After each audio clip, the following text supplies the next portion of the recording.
Alright everybody, welcome back for another video on the Sketching with Color channel. For those of you who have subscribed or left comments, thank you for your participation, helping the channel grow. Today I want to talk about something that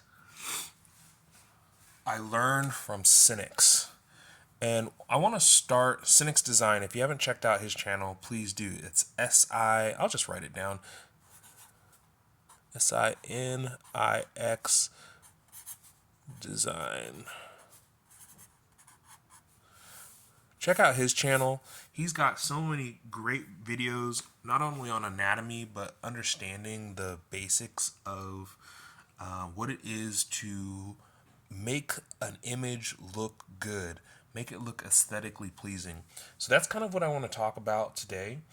And as you probably already know, everything starts with a line, with draftsmanship. Now, what you'll see a lot of beginning artists do, and also I've noticed this with a lot of digital artists, is that they do these hairy lines. So let's say I'm trying to draw a circle. Instead of just confidently drawing the circle, they'll oftentimes do this type of action. You may be doing this. I did this at one time. This is a lack of confidence. Now, with digital art, it's very easy to do this and then clean it up by using layers or using some other techniques. And so, to a certain extent, technology has decreased the quality of draftsmanship in some of our newer artists. At least that's my belief. And draftsmanship's all about being able to control your lines. There are principally 3 lines. You could say that there are 4. And what's really useful about mastering these lines is that when you then go and try to make a shape, it becomes second nature. There's less of a mental load. That's what I found the benefit of this, is that there's less of a mental load. So with line, you can practice the straight lines. That one's pretty bad. That's better. Okay, we can practice our straight lines. We can practice our arcs, and by doing that, we use 3 lines, or 3 dots, I'm sorry. Okay, and we want to come from the shoulder, not the hand. Okay, so when I'm trying to do something with the hand, let's say I'm trying to draw an ellipse and I just use my hand, I could probably squeak out something that's decent, but it lacks a certain amount of energy and it lacks a certain amount of dynamic nature. And so what I like to do is to move from the shoulder, and this is how it's traditionally taught, is to draw from the shoulder. It allows you a larger arc of movement, and it may seem less controlled at the beginning, but over time you'll get more control, and doing exercises like this will help you do it. So this is one type of line, just your straight line. Here's your curves, which is another type of line. And then you could say that these ellipses are a third type, but I would include with that the arcs. So these two are similar, because when you're making an arc, you're just making a part of an ellipse. Okay, so make sure to practice these. This is not something that you need to sit down and like, okay, 45 minutes every day, I'm going to do my lines, I'm going to do my arcs, I'm going to do my ellipses. No, just, for a couple minutes right before you start drawing whatever you want to draw, just warm up doing these exercises. Okay, the last line is going to be the S curve, and I don't think that I'm going to try to do the dots. You could do 4 dots. I would say S curve lines are my weakest line for sure. Right, so you want to have a smooth line like that. So you could put dots in here and try to hit all of those dots. But this line is really a powerful line, especially for gesture. And so you can kind of make it up with, like, I can do multiple arcs like that, and that maybe that's a good intermediary between the two. But you want to be able to control the peak and the crest. So like over here when I was doing the arcs, you may have an arc that that is the peak comes early, right, like that. Maybe do a little bit better example. Let's have the peak come really early, like over here, and something like that. Okay. Oh, off camera. Here we go.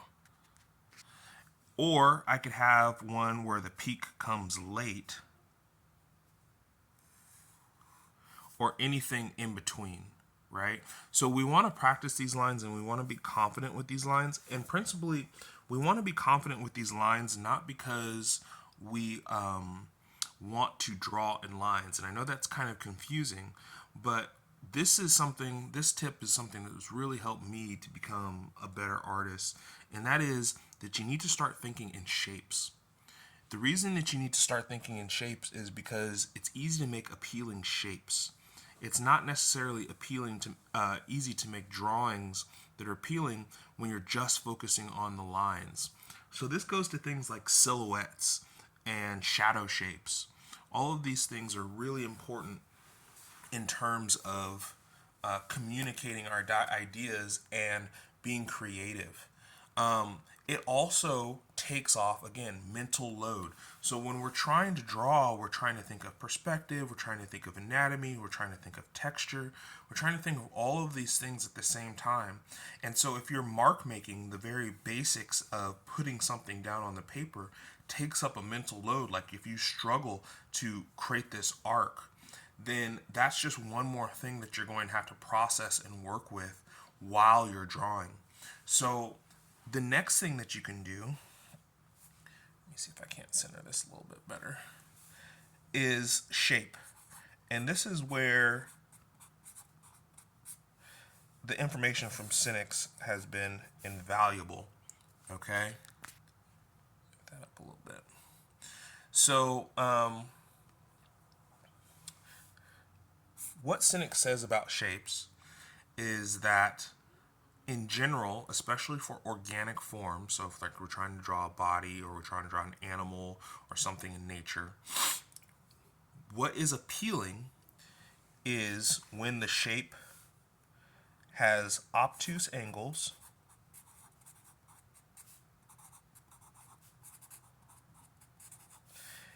and when the shape is tapering.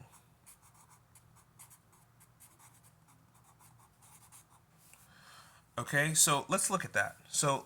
I'm just going to put down a shape.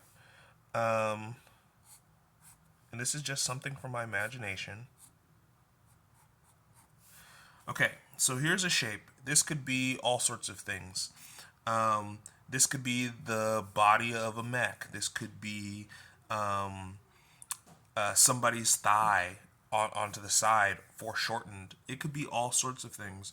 But notice that the angles are for the most part obtuse. It's not possible, I think, to have all obtuse angles.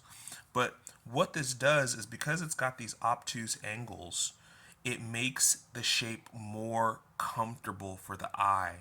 It makes the shape feel more safe and inviting, and it doesn't stand out.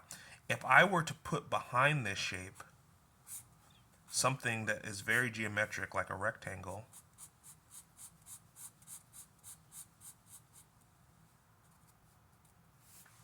that stands out, right? Because it's not flowing, it doesn't have these nice, gentle, obtuse angles, and it makes it stand out. And sometimes you'll want that. Sometimes you'll definitely want something to stand out. Another thing that Sinix said, and let me grab another color here, is that you want to imagine that you have a bunch of people in a room and that room has an easy egress, like where's the exit, okay? That goes into the tapering, Okay, so we'll look at that, and I'll draw a few more shapes so that you can kind of get the idea. So imagine all these little dots are people, and there's a fire, right? Draw a quick fire.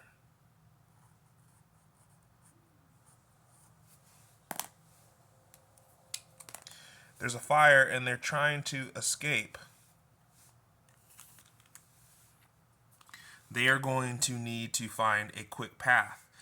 If, on the other hand, you have a shape that's got a lot of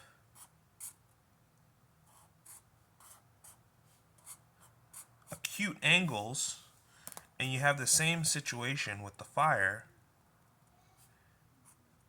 there's all these different places you could go, and the exit isn't clear.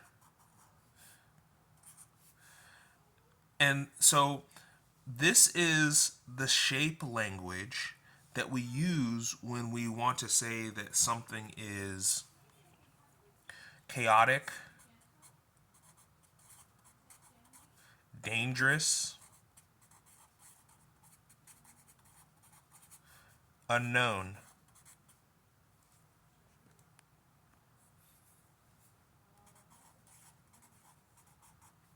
You'll notice that, like, especially in like Disney movies and things along those lines, characters will use acute, sharp angles to kind of determine that they are like dangerous or bad, and they'll use rounded, more gentle shapes for characters that are good.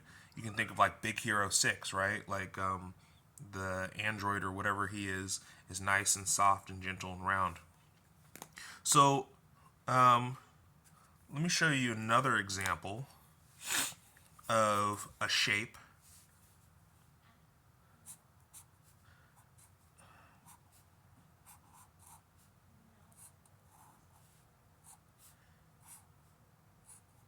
So this shape is got the gentle corners, the gentle angles, except for this one down here. And if we imagine that these people are trying to escape a fire, they have some pretty clear exits. It may be a good idea to try to limit your exits, so to speak, to 2, maybe 3, and no more when you're trying to create these shapes. And one of the things when it comes to tapering is, let's say we have this shape.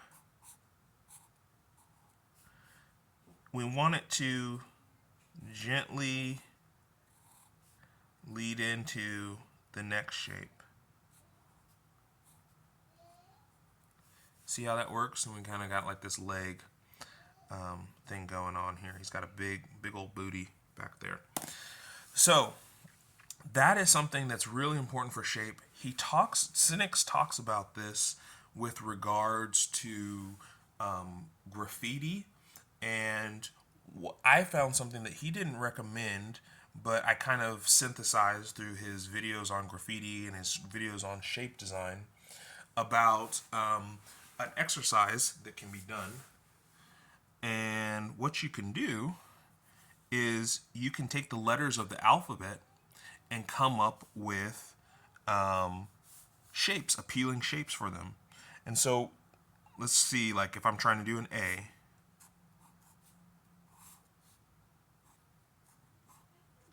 okay, that could be a shape. If I'm trying to do a B, remember I'm trying to work off those obtuse angles. A C could be very abstracted.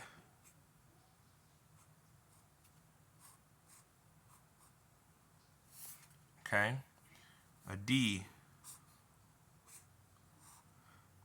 And what you can see here is that these look like, especially if I add like some depth to them, these kind of look like the graffiti letters, right?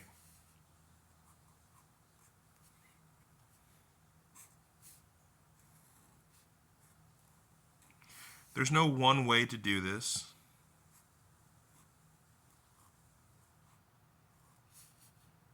But this is a good exercise in kind of getting your mind thinking about creating these appealing shapes. The next thing that is really interesting, move that over there, is this idea of big, medium, small.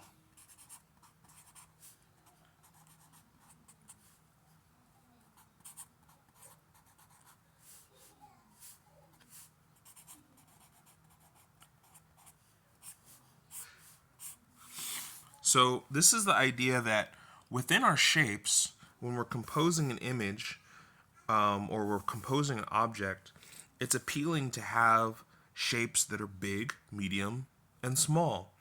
You don't want too many small shapes because it makes the image look busy. But what you could do is going back to the alphabet shapes, pick an alphabet shape. So I'm going to pick, I'm going to do let's see, I'm going to do a J, okay? Here's a J.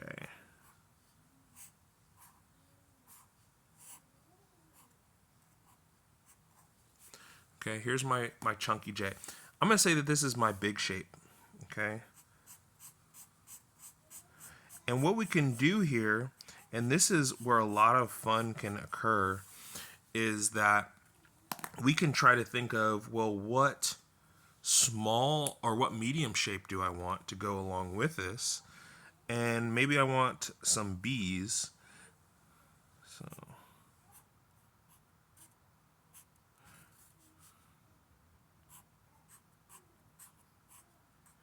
all right, those are my medium shape.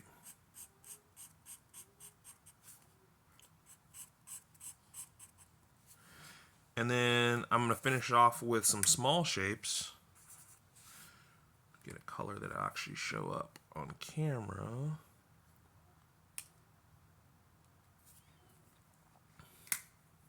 Maybe for my small shape, I want some A's.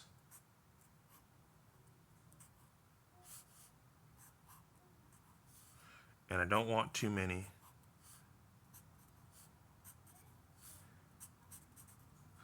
So in this way, this doesn't look like anything. I wasn't attempting to try to make an image, but I'm playing around with these shapes and I'm trying to compose them in a way that looks appealing.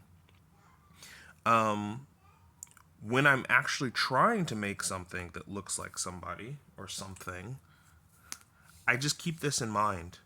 So let's say I'm drawing a person. Well, the big shape is most likely going to be the torso.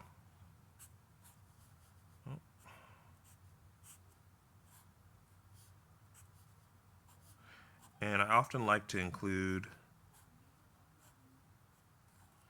the shoulders in that. So that's my big shape. My medium shapes can be the arms,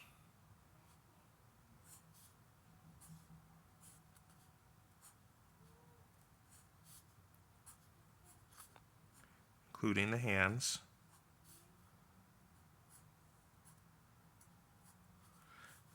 the legs can also be a medium shape,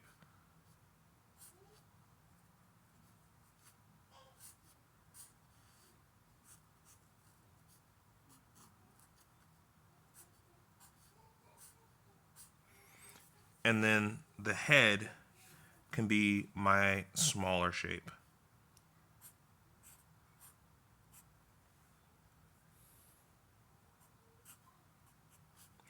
And then within each of these details, this person has a very wide shoulders and he hasn't been hitting the gym during leg day. But within these details, I can go and it's almost fractally. I can say, okay, with the head, what are my big, medium, and small shapes? So, for example, my ears maybe my ears are my medium, my eyes are my small,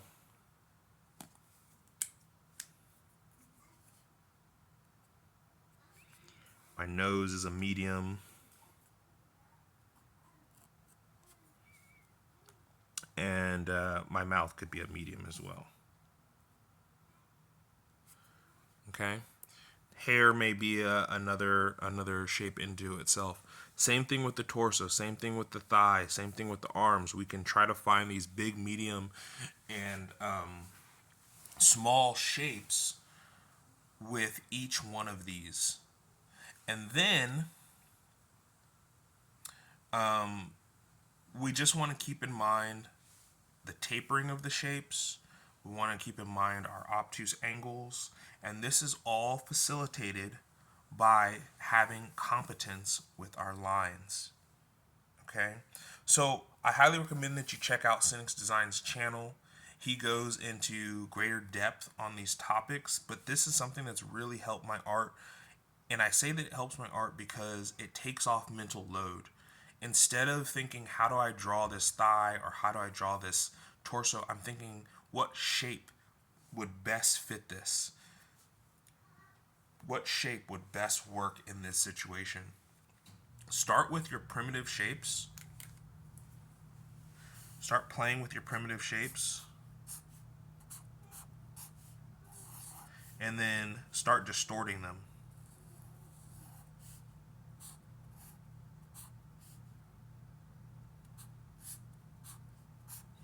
And you can just keep on distorting.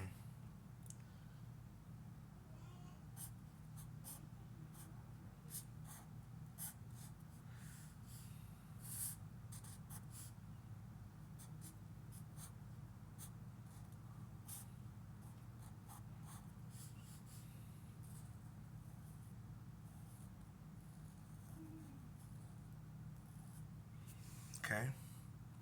So have fun with this. This is a great way of being creative and coming up with new things that you hadn't considered before. You can just take a page and start putting down shapes. See if you can't arrange them in an aesthetically pleasing way. When you take off the constraint of like trying to draw something specifically, it really allows your imagination to open up. So I hope that this video has been helpful for you. If it has, please leave a like, hit the subscribe button, and leave any comments, questions that you have down in the comments section. I'm trying to reach 50 subscribers by the end of the month. It's getting close. I've got 20 subscribers to go. It'd be really helpful if you could help my channel to grow. All right, thank you for watching, and I'll see you guys next time.